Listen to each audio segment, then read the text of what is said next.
Baik jemaat yang dikasihi Tuhan, di perayaan kebangkitan Kristus atau ibadah Paskah pada pagi hari ini, kita akan membaca firman Tuhan yang diambil dari Kolose pasal yang ketiga, ayat 1 sampai dengan ayat yang keempat.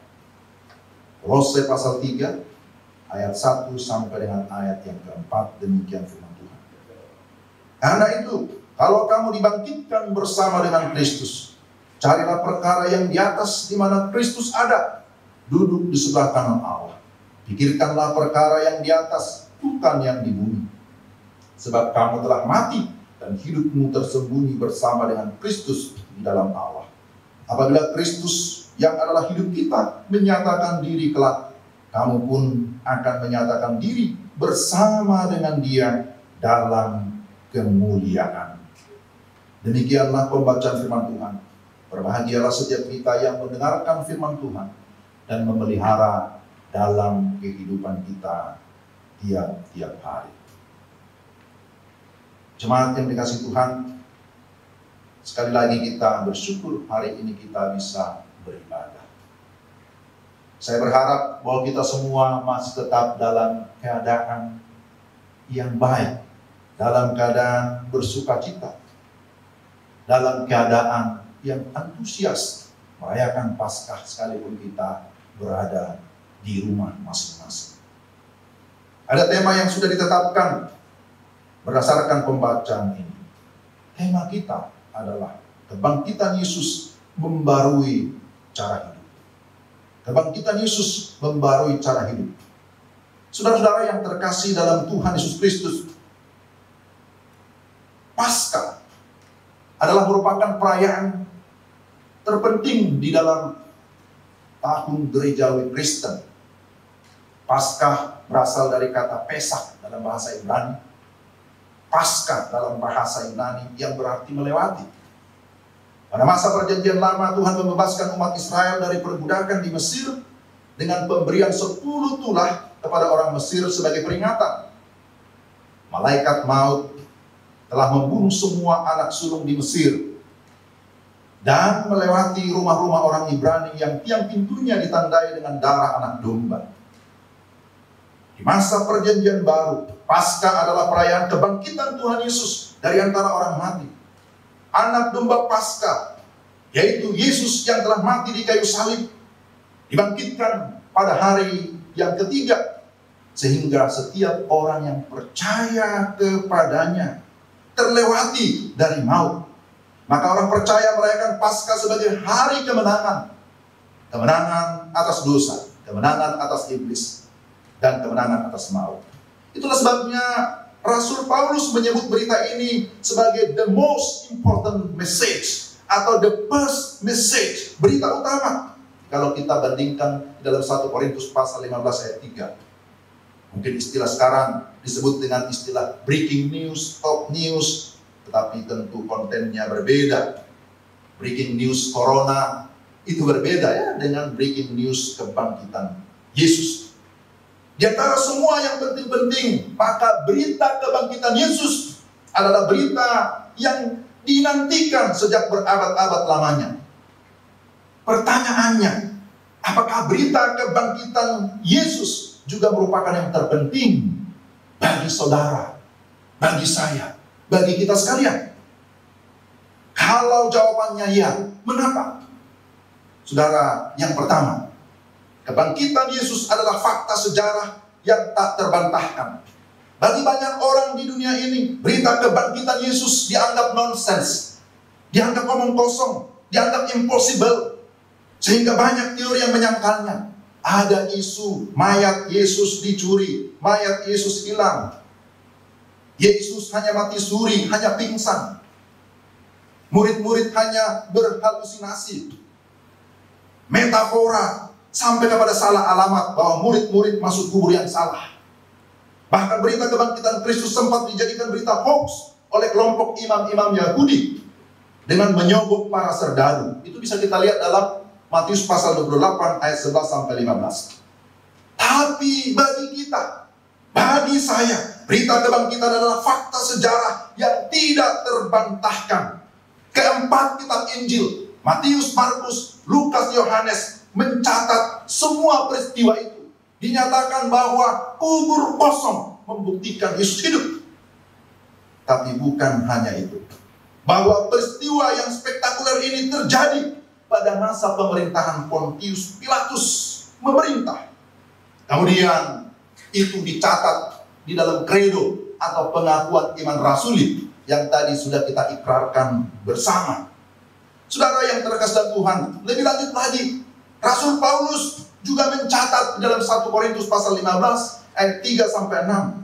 Sebab yang sangat penting telah kusampaikan kepadamu, yaitu apa yang telah kuterima sendiri, ialah bahwa Kristus telah mati karena dosa-dosa kita sesuai dengan kitab suci, bahwa ia telah dikuburkan, bahwa ia telah dibangkitkan pada hari yang ketiga sesuai dengan kitab suci, bahwa ia telah menampakkan diri kepada Kefas dan kemudian kepada ke-12 muridnya. Sesudah itu ia menampakkan diri kepada lebih dari 500 saudara sekaligus.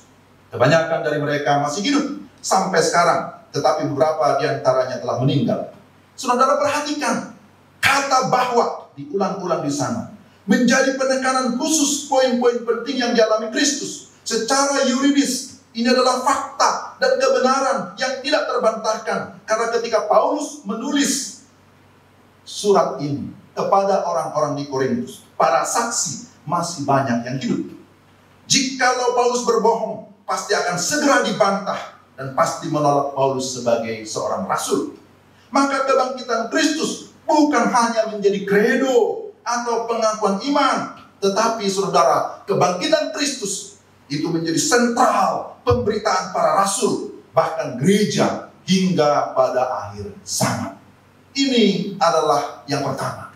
Tapi yang kedua, kebangkitan Yesus membarui cara hidup. Mengapa kebangkitan Kristus menjadi sangat sentral? Pernahkah kita berpikir mengapa setelah kebangkitan Yesus pada hari ketiga dia tidak langsung naik ke surga, tetapi menunggu 40 hari? Tentu ada maksud dan tujuannya. Pertama, menunjukkan bahwa kebangkitannya nyata sesuai dengan janjinya. Kedua, meneguhkan para murid dan mempersiapkan mereka untuk menjadi saksi kebangkitannya.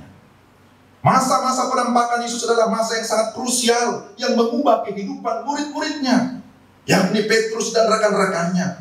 Kemudian juga Paulus yang mengalami kuasa kebangkitan Kristus ketika perjalanannya menuju ke Damsyik. Dalam Filipi pasal 3 ayat yang ke-10, Rasul Paulus menyatakan, yang kukehendaki ialah mengenal dia. Mengenal siapa? Mengenal Yesus dan kuasa kebangkitannya, di mana aku menjadi serupa dengan dia dalam kematiannya.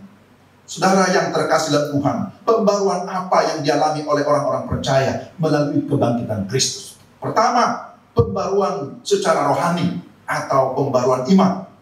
Firman Tuhan jelas di dalam 1 Korintus 15 ayat 13 sampai 14. Jikalau Kristus tidak dibangkitkan, sia-sialah pemberitaan kami, kata Paulus. Bahkan jika Kristus tidak bangkit, kita adalah orang-orang yang paling malang di dunia. Saudara, tidak peduli apa latar belakang saudara, apa latar belakang kita. Apakah pendidikannya tinggi, apakah jabatannya tinggi, apakah memiliki kekayaan yang berlimpah, dan lain-lain. Namun, itu tidak akan bernilai sama sekali tanpa iman dan pertobatan kepada Kristus yang bangkit. Jikalau Kristus tidak bangkit, sekali lagi, kita masih hidup di dalam dosa dan pasti akan binasa. Yang kedua, pembaruan pola pikir atau mindset. Kebangkitan Kristus telah mengubah hati murid-muridnya. Pikirannya diubahkan seperti Kristus. Paulus berkata, carilah perkara yang di atas di mana Kristus ada, duduk di sebelah kanan Allah. Pikirkanlah perkara yang di atas, bukan yang di bumi. Sebagaimana bacaan kita Kolose pasal 3 ayat 1 sampai 2. Artinya bahwa orientasi sudah berpindah dari yang sementara kepada kekekalan, dari yang duniawi kepada yang surgawi, dari aku kepada Kristus sebagai pusat kehidupan. Hidup yang berpusat kepada Kristus berarti kita mengakui ketuhanan Kristus, menjadikan dia sebagai teladan utama dalam hidup kita, dan menjadi tujuan utama seluruh kehidupan kita. Orang yang sudah mengalami kuasa kebangkitan Kristus maka dia sudah mengalami transformasi. Sebagaimana Roma 12 ayat 2. Dia sudah mengalami pembaruan akal budi, sehingga apa yang dilakukan adalah yang kudus, yang berkenan kepada Allah. Orang yang sudah mengalami kuasa kebangkitan, maka hidupnya akan senantiasa makin serupa dengan Kristus. Dan yang ketiga, perubahan atau pembaruan karakter dan juga tindakan atau action. Jikalau pola pikir sudah diubahkan, maka hal itu akan memengaruhi karakter dan tindakan seseorang. Ketika murid-murid Yesus berjumpa dengan Yesus yang sudah bangkit, mereka memiliki perubahan. Perubahan dari takut menjadi berani, dari keraguan kepada kepastian. Kemudian dari kesedihan menjadi satu sukacita yang besar.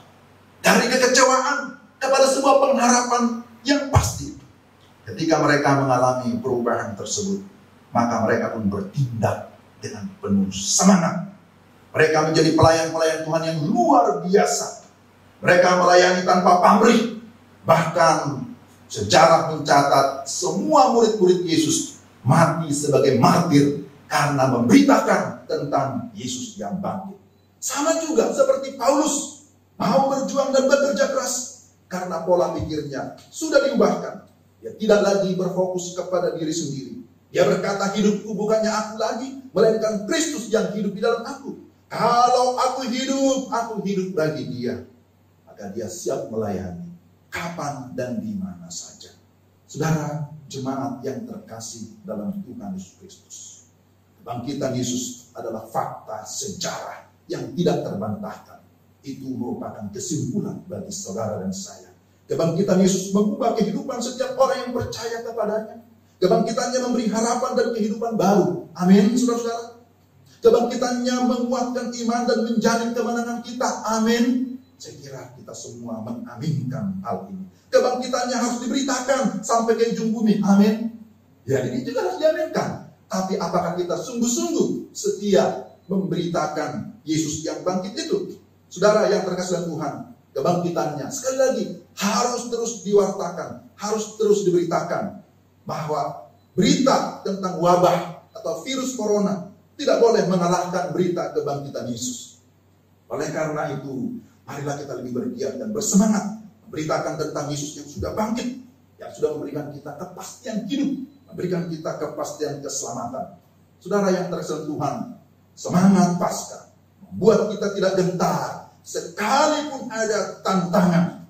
Semangat Paskah harus membuat kita terus memiliki semangat juang menjalani hidup yang berkemenangan. Kiranya Tuhan meneguhkan jemaat sekalian melalui firman yang sudah diberitakan hari ini, bahwa kebangkitan Yesus Kristus adalah fakta, adalah kebenaran yang tidak terbantahkan. Bahwa kebangkitan Kristus sungguh sudah membarui kehidupan banyak orang, termasuk saudara-saudara sekalian dan saya. Tuhan memberkati kita sekalian. Selamat Paskah. Mari kita berdoa.